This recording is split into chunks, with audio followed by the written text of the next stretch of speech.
Hello friends, welcome to ZIAIAS. So as we had a discussion last day, we will be taking up the ecology and environment series of lectures, and with almost 45 lectures we will complete the entire syllabus for ecology and environment for your UPSC civil services examination, both from prelims perspective and also from your mains perspective. So this is the second lecture in the series.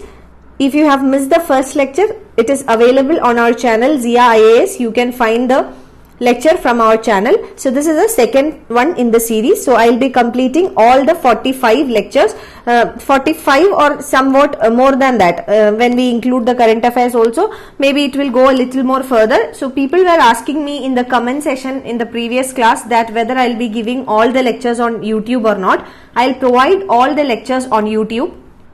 And when we complete all these 45 plus lectures from the series, I am sure that you will be able to attend 90 to 95% of the questions from ecology and environment in your prelims plus your mains examination. So let's begin today's lecture, and once again I remind you that the ecology and environment is very important for your UPSC preparation, especially in the prelims exam, because the Indian Forest Service examination is combined with your prelims examination, and there is every chance you will get at least 25% of or 1/4 of total questions from ecology and environment. So considering the importance of this subject, let us cover this subject holistically, comprehensively through the series of lectures. So let's begin. Today we will be discussing about the levels of ecology, the principles of ecology, and the organizations, ecological organizations. So basically we will be dealing with some levels of ecology, that is certain levels of organizations in ecology, like individuals, species, then population, community, ecosystem, biome, and the biosphere. So these are called the levels of organizations in an ecology. Then we will discuss some important principles in ecology, like the principle of adaptation, variation, adaptive radiation. Then we will discuss about speciation, mutation, natural selection, evolution, and extinction. So these are the topics which we will be discussing today in detail. So let's start the lecture. First, let's come to ecology. What is ecology?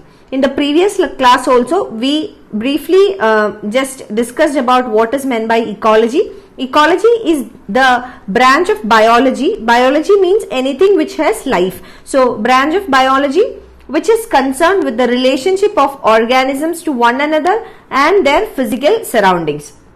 So ecology deals with the relationship of organisms with each other and the relationship of these organisms with the physical environment in which they live. So this is ecology, and the term ecology was derived from two Greek words, oikos and logos. Oikos meaning home and logos meaning study. So study of the home of these organisms.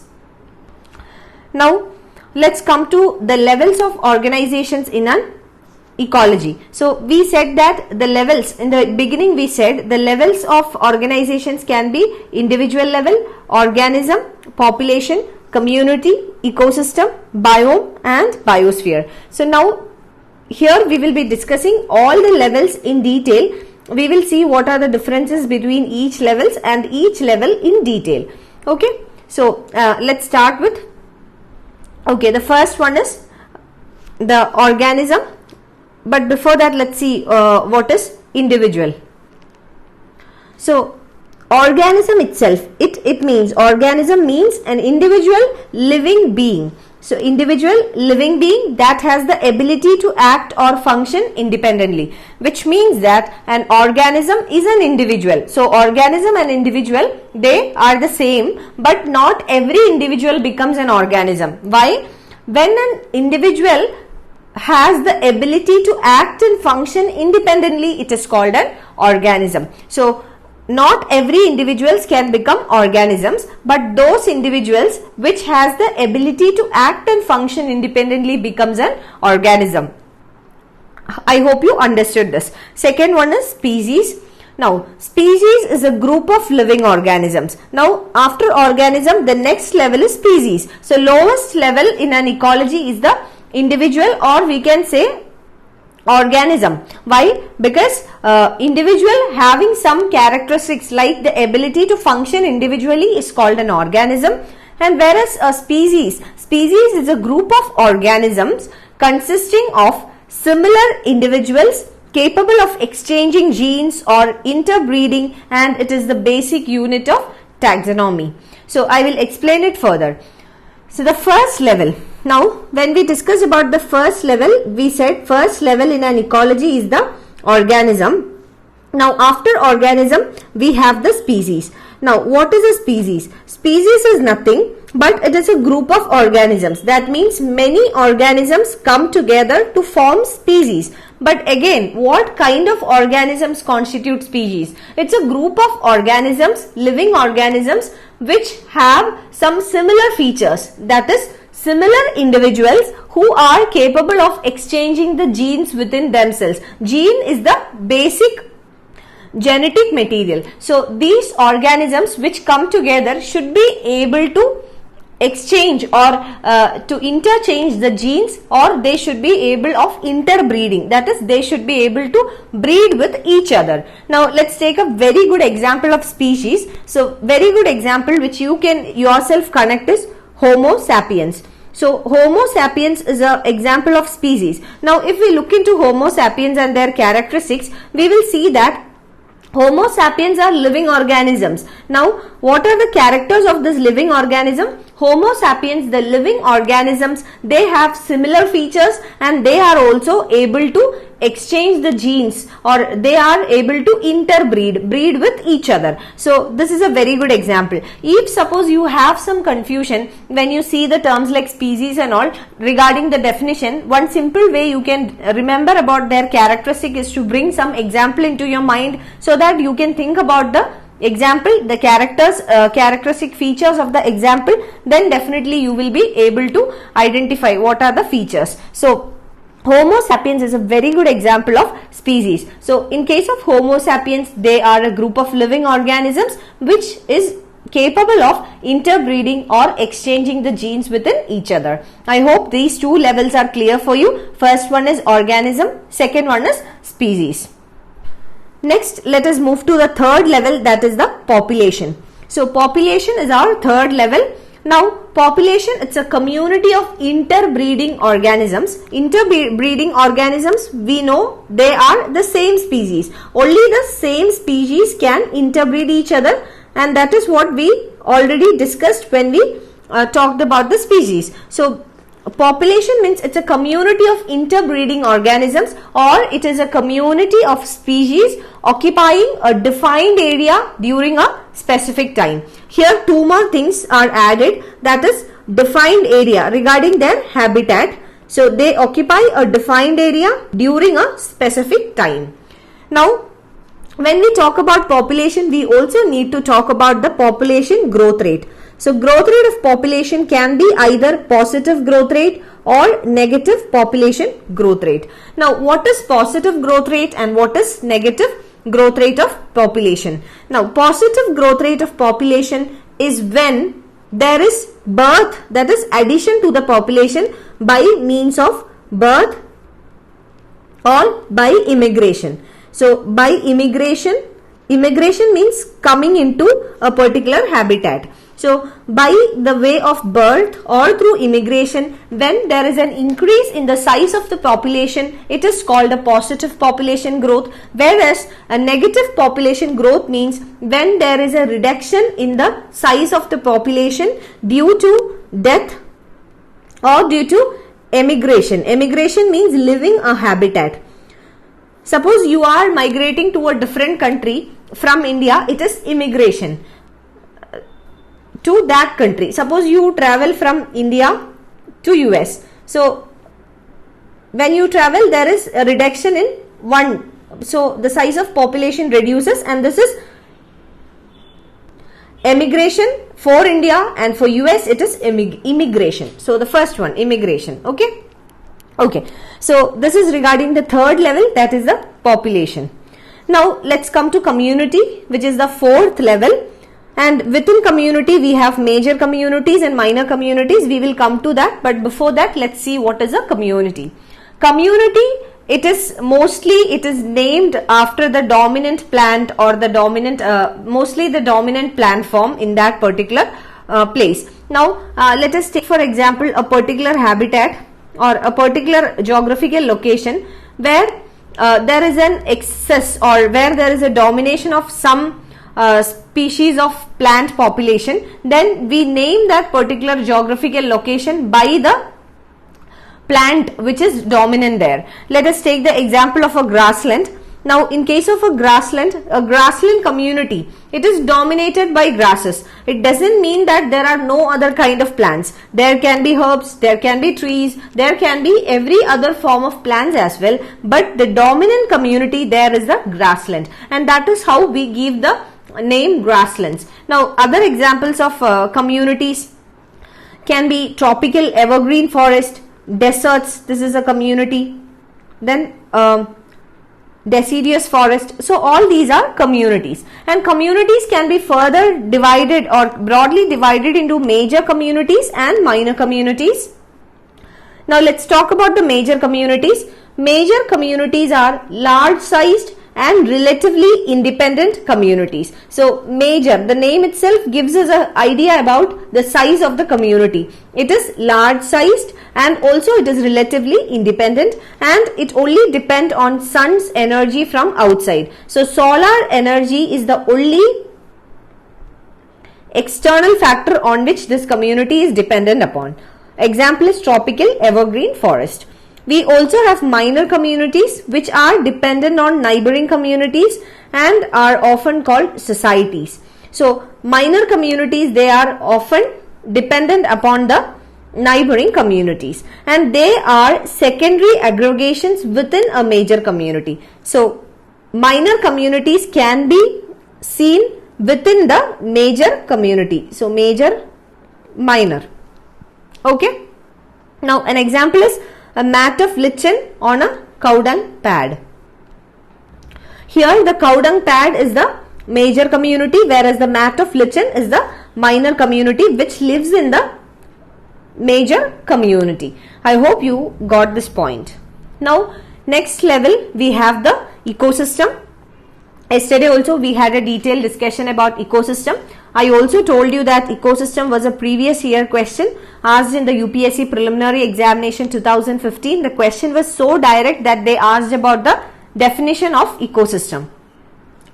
So ecosystem, it's a community of organisms which interact with each other and with the environment. So a community of organisms, these organisms, they interact with each other and also they interact with the physical environment outside them. And next we have the biome. Biome is the next level. So biome, it's a large naturally occurring community of flora and fauna. Flora and fauna means plants and animals. So a large naturally occurring community of plants and animals occupying a major habitat. So this is biome. Example, rainforest, tundra, these are all examples of a biome. So biome is basically a large naturally occurring community of both plants and animals. And another thing is that the plants and animals in a biome, they have common characters due to similar climate. As we said, this is a major habitat. So habitat is where the plants and animals live. So the place where they live or their habitat. So since they all live in a common habitat, the common habitat has similar climatic condition. Let's take some example. Here we have seen the example of rainforest. Now the rainforest, it is a habitat for many plants and animals, and these plants and animals in this biome rainforest will have some common characters. Why? Because in the rainforest the climatic conditions throughout the rainforest is similar, and therefore these plants and animals are exposed to such similar climatic conditions that they will develop some common characteristics among themselves. And biomes, do not confuse the biomes with that of habitats.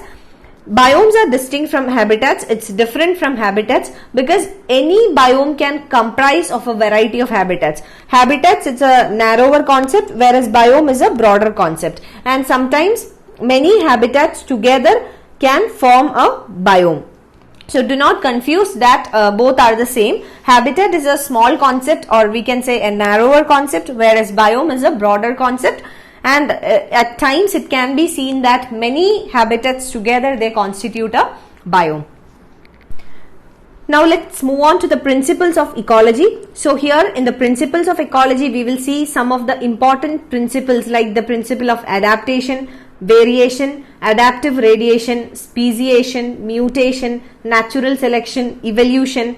Also we will discuss about extinction. So what are these principles? We will see them in detail, and please do understand that these are the basic lectures from this series, and if you are missing this basic lectures thinking that this is not going to be asked in the examination, you have mistaken, because if you do not know the concepts, see the previous year questions. Even though they ask you the current affairs, if you are not clear with the concept, you will not be able to attempt even the current affair questions. So please be sure that you are thorough with the concepts and try to build the current affairs on the base that you have created with your conceptual knowledge. So please do try to cover the concepts, do cover all the videos in the conceptual part also, so that when the questions come, you will be easily answering the questions without confusion and with much accuracy.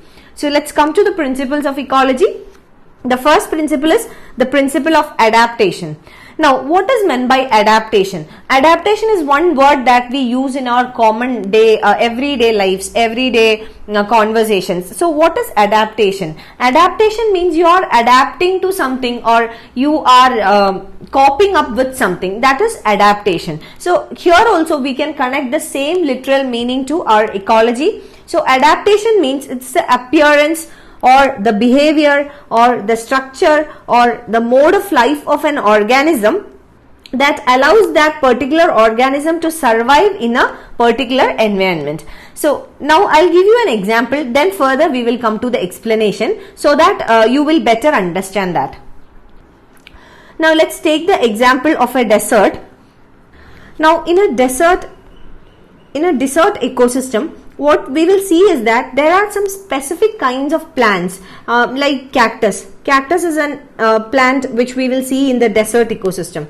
So many of the desert plants like the cactus, they have very thick cuticle on their leaf surface, and also they have their stomata arranged in deep pits. And why is this character specific to the plants in deserts? This is to minimize the water loss through transpiration. Now the only thing that I want to convey to you is regarding that the desert ecosystem, in the desert ecosystem there is very less availability of water. So the plants and animals which live in the desert, they have to adopt, that is adaptation. So they have to adapt to this particular feature of the desert, that there is lesser water available, and for that what they will do, their appearance or their behavior or their structure or their mode of life will be altered in a way that they will be able to adapt to the particular ecosystem in which they live. And one such example is the plants like cactus which is seen in the deserts. Now another plant is the Eupuntia, which is also a desert plant, and you will see that there are no leaves for the plant, and also there are these leaves are reduced to spines. So this is also because of the lesser water available in the deserts. Now again there are many examples. If you look at the mammals which live in the colder climates, generally those mammals which live in colder climate, they have shorter ears and also limbs and ears are very short. Why this is so? This is to minimize the loss of heat. Okay.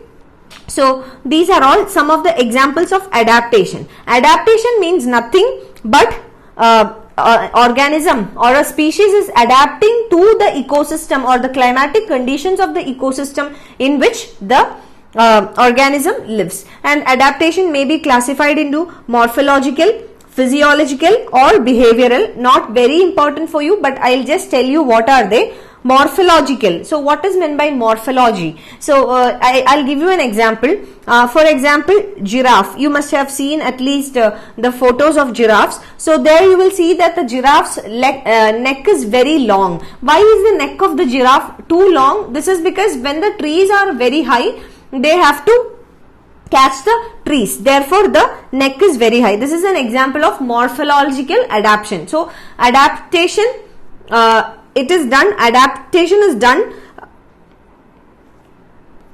by changing the way one organism looks. Next one is physiological. Now physiological adaptation, an example is the same cactus or the plants seen in the deserts. So because of lesser availability of water, they will change their physiological features. Another example is the kangaroo rat found in the North American deserts. Now because of the absence of external source of water, the kangaroo rat in the North American deserts, they undergo a process called internal fat oxidation. Now under this internal fat oxidation, water is a byproduct. And the same kangaroo rats, they also have the ability to concentrate its urine so that minimal volume of water is used to remove the excretory products. Now third kind of adaptation is the behavioral adaptation. Now behavioral adaptation example is animals migrating temporarily. Now for example, when a habitat becomes stressful for an organism or animals, it temporarily migrates. So this is another example. Now let's see some of the examples of adaptation. Many of them we have already discussed. Desert plants have thick cuticle and stomata. This is to minimize the loss of water through transpiration. Now the mammals in colder climate, they generally have shorter ears and limbs. This is to minimize the heat loss from their own body, to keep themselves warm. Now Opuntia, it is a desert plant, doesn't have much leaves or no leaves, and they only have spines. This is again to minimize the water loss through transpiration. Now even in case of human beings, we breathe faster when we reach the high mountains.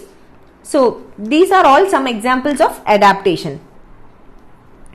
Now next one is acclimatization. So climatization and acclimatization.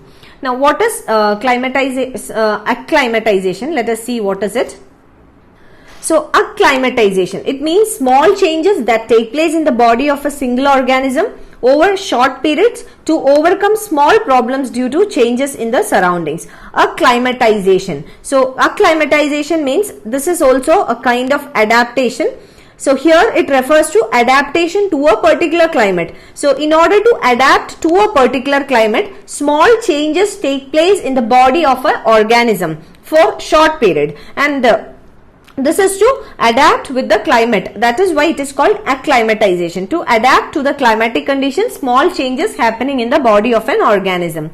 Next we also have the hyperthermophile. So hyperthermophile, it is an organism that thrives in extremely hot environment. So organisms which can thrive even in extreme hot conditions. Even if the temperature is very high, this organism can still survive. That is called hyperthermophile. Next we have the next principle, that is the principle of variation. Now variation means varying, differences. So variation are induced by changes in genetic makeup due to addition or deletion of certain genes. So variation means differentiation or making some differences or varying, and this is done by, or this happens due to changes happening in the genetic makeup of an individual. And how does the genetic makeup changes? This is by the way of addition or by the way of deletion of certain genes. So this is called variation, and these are the forms, or these are the ways by which variation happens. One is mutation, second one is change in climate, third one is geographical barriers. So these are the ways through which variation happens. Now mutation means change in the genetic character of an individual or of a particular organism. Next one is change in climate or geographical barrier. Like for example, if a particular species or an organism is geographically isolated, then also the scope of interacting with the other organism reduces, therefore variation can happen. So these are some ways through which variation happens. Examples of variation: the difference in the color of the skin, the type of hair, whether your hair is curly or straight, the eye color, the blood type. So all these are the examples of variations. Variations are the differences. Okay, next shall we move on to the next level or the next principle, which is the adaptive radiation. So adaptive radiation is the next principle of ecology that we have to learn. And adaptive radiation is the process in which the organisms diversify from an ancestral species into a multitude of new forms when the environment creates new challenges or opens new environmental niches. So there is an ancestral species. Suppose, let's come into this picture. So from an ancestral species, the diversification takes place. The organisms diversify. Now here in this example, here it is the finches in the Galapagos archipelago. So here you will see that different diverse finches have originated from one single ancestral finch. And why did this happen? This is because of the new challenges or because of the new environmental. Now next, let us move to the next principle, which is the speciation. Now speciation is the process by which new species are formed. So speciation means new species are formed. And how is this new species formed? It is formed by the process or the mechanism of evolution. So evolution is the mechanism by which new species are formed, and this is called speciation. Okay. Now what leads to speciation is the geographical isolation. Now I'll explain the process to you. Due to geographical isolation, what happens? There is an evolution of new species. That means species with new characters evolves, and after this evolution, this leads to speciation, which is the creation of new species. Now let's come to it. Let's come to the explanation. After a long period of time of geographic isolation, the subpopulations become very different and get isolated reproductively. That means interbreeding is not possible. They cannot reproduce or they cannot breed with each other. Now this is because of geographic isolation. Later, even when the barrier, that is the geographical barrier, is removed, the subpopulations are unable to interbreed, and thus subsequently the subpopulations become two different species. This is called speciation. Now due to geographical isolation, suppose this was a particular ecosystem and some of the species got scattered and got geographically isolated in a different place. Now these species cannot interact with each other because of the geographical barriers between each other. Now what they will do, the species which are geographically isolated, they will develop their own new characteristics or their own new features. Now even after a long time, when these barriers are removed, these species from the original ecosystem and those species which are in the geographically isolated areas cannot interbreed or they cannot interact with each other to reproduce the younger generation. What is the reason? The reason is that by this time, because of this geographical isolation, new characteristic features are developed among this geographically isolated species, and this geographical isolation has led to the evolution of new species, which is called the speciation, and this is the next principle. I hope this is also clear for you. Now let's come to mutation. Now what is mutation? Now mutation means a change in the genetic material. So mutation is a change in genetic material, and the change in genetic material is as a result of replication of DNA. So change in the genetic material is due to the error in replication of DNA. We know that from the father or from the mother, from the parents, the child will replicate the DNA, which is the basic genetic material. Now when there is a error in the replication of DNA from the parents to the offspring, it leads to mutation. Now as a result of mutation, new genes will arise in a population. Now father, mother and the basic genetic material, which is called the DNA, is replicated to the offspring or to the child. Offspring we can say. So when this duplication or this replication happens, if there is any error, new types of genes will arise in a population, which is called the mutation.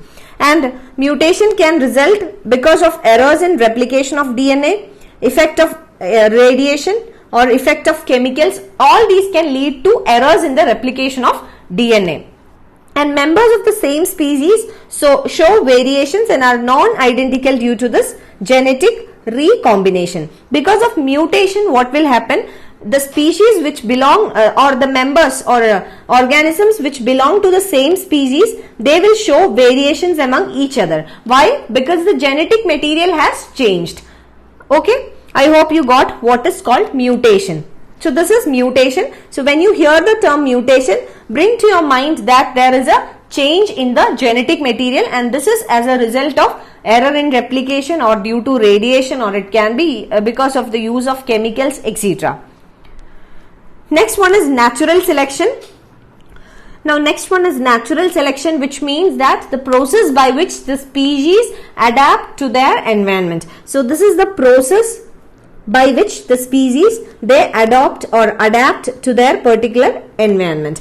And this mechanism was proposed by Darwin and Wallace, and it is an evolutionary force that selects among variations.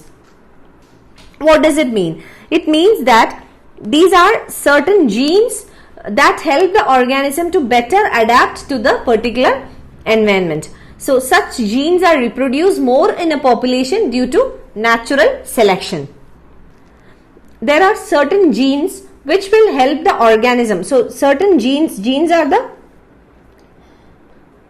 basic genetic material. So these genes which are found in certain species, they help these organisms to better adapt to the environment in which they belong to. So these genes which help the organism for adaptation, such genes are naturally selected and they are reproduced more in a population, and increase in the reproduction of these genes happens because of natural selection. Now why natural selection? Because these genes are able to, or they are capable of adapting to a particular environment. So this means that those offsprings which are suited to their immediate environment have better chance of surviving, reaching reproductive age and passing on the suitable adaptations to their next generation. This is natural selection. Next we have the principle of evolution. So evolution means the change which gives rise to new species. So evolution refers to those changes which gives rise to the new species, and evolution happens in order to make the organism better suitable to the present environment. Now can you think of some examples of evolution? So, it is believed that the human beings, they are evolved from monkeys. So Homo sapiens or human beings, how they were evolved from a different organism or a different species. So it is the change which gives rise to new species. So the changes which have given rise to the new species. And why evolution happens? In order to make the organism better suitable for the present environment. That is the reason behind evolution. And evolution is a broader concept because it includes natural selection, adaptation and variation. So it's a culmination of all these: natural selection, adaptation and variation. All together it gives rise to evolution. Now the theory of evolution was propounded by Charles Darwin and Alfred Wallace in 1859. And what is Neo-Darwinism? It is the theory of evolution which was further extended when there was a progress in the genetics. This is Neo. Neo means new. So New Darwinism, the same theory of evolution, when this theory progressed in genetics, so progress was made, or it was further extended when there was a progress in the genetics, it became known as Neo-Darwinism. Next we will be discussing about extinction, and this is the last principle. So let's see what is extinction. Now extinction happens, or it occurs when species cannot evolve fast enough to cope with the changing environment. So you must have heard certain species has become extinct. They are vanished. They are not seen or they are not visible now. Why does this happen? The primary reason is because of environmental change or because of competition or biological competition. Due to biological competition or because of environmental change, many species get extincted, and this is when these species cannot evolve fast enough to cope up with the changing environment in which they live. And at present we are undergoing the 6th mass extinction. So the 6th mass extinction or the anthropogenic extinction is in the progress. So why it is called anthropogenic extinction? Because it is human induced. Human induced means it is caused by the human beings. That's why it is called a anthropogenic extinction. So we are going through the 6th mass extinction. Now what is mass extinction? Mass extinction means more than 65% of all the species become extinct.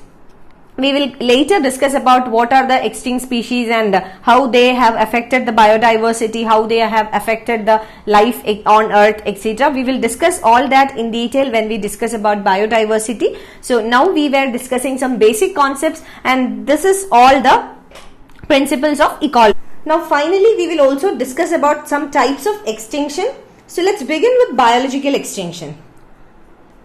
Now biological extinction is when the species no longer are found anywhere on the earth. That is, biologically they have become extinct. They are no longer found on the earth. This is called biological extinction. So on the earth you will never find them, or you will no longer find them. This is biological extinction.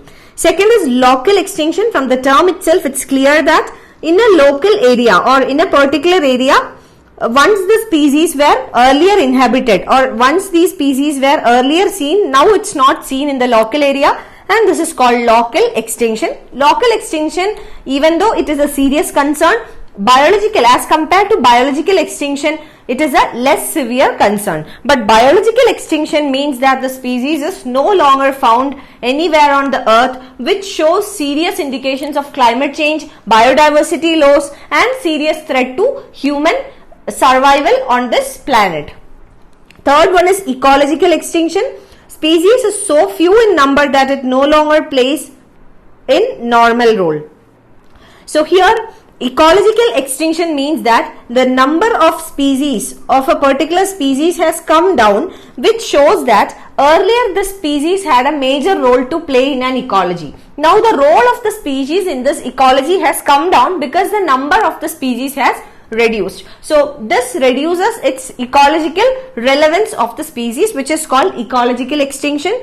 We also have the background extinction. It is a continuous process of natural and low level of extinction. So this is natural. After some period of time, naturally, this is the natural extinction rate. So these are the various types of extinction. So tomorrow I will again see you with the next topic from ecology and environment, the continuation of the series. Keep watching and do share this video with your friends. Thank you so much.